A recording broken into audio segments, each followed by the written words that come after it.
Hello sir. Yes હા, yes બોલો. Please. Sir મારો પ્રશ્ન છે કે મેથ્સમાં વિભાગીય જે હેતુલક્ષી છે એમાં જ મને તકલીફ પડે છે. બીજા બધા વિષયમાં બધા વિભાગમાં સબ્જેક્ટ કમ્પ્લીટ છે. Okay. હા, હવે હેતુલક્ષી માટે શું કરવું?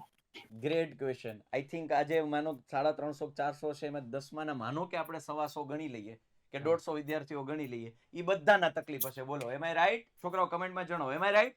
સેક્શન એ માં લગભગ બધા વિદ્યાર્થીઓને તકલીફ યસ પડે. બધા સાહિલ સર સંબંધ છે સાહેબ. હેતુલક્ષીમાં હાફિઝ આવી છે.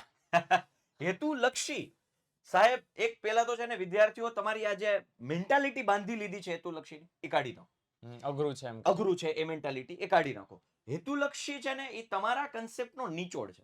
હવે હું એક સિમ્પલ એક્ઝામ્પલ થી કહીશ કે સાહેબ, વર્તુળનો સ્પર્શક અને ત્રિજ્યા એકબીજાને લંબ હોય, આ એક કન્સેપ્ટ છે. હવે એને લગતો દાખલો પૂછે છે તો વર્તુળને લગતા કન્સેપ્ટ કયા કયા લાગી શકે છે એપ્લાય કરતા જાઓ, ધીરે ધીરે આની હેબિટ પડશે લોજિકની, અને તમને સોલ્વ થશે. હવે સાહેબ, આટલા હેતુલક્ષી અમારે લાવવા ક્યાંથી? તો એના માટે આપણે હલ્લા બોલ સિરીઝ નું આયોજન કરી દીધું છે વિદ્યાકુલ ગુજરાતી પર. સ્પેશિયલ હેતુલક્ષીના પ્રશ્નોની પ્રેક્ટિસ કરવા માટે.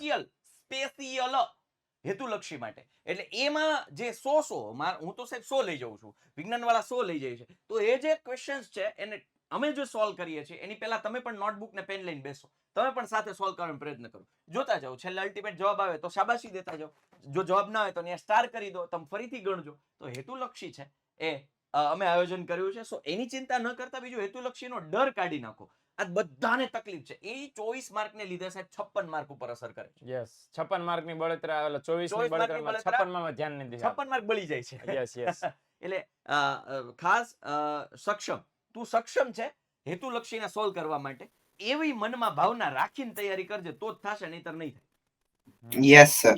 ઓકે, ક્યાંથી બોલે દીકરા? ઓકે, હું અમદાવાદ થી બોલું, મોટેરા. Okay okay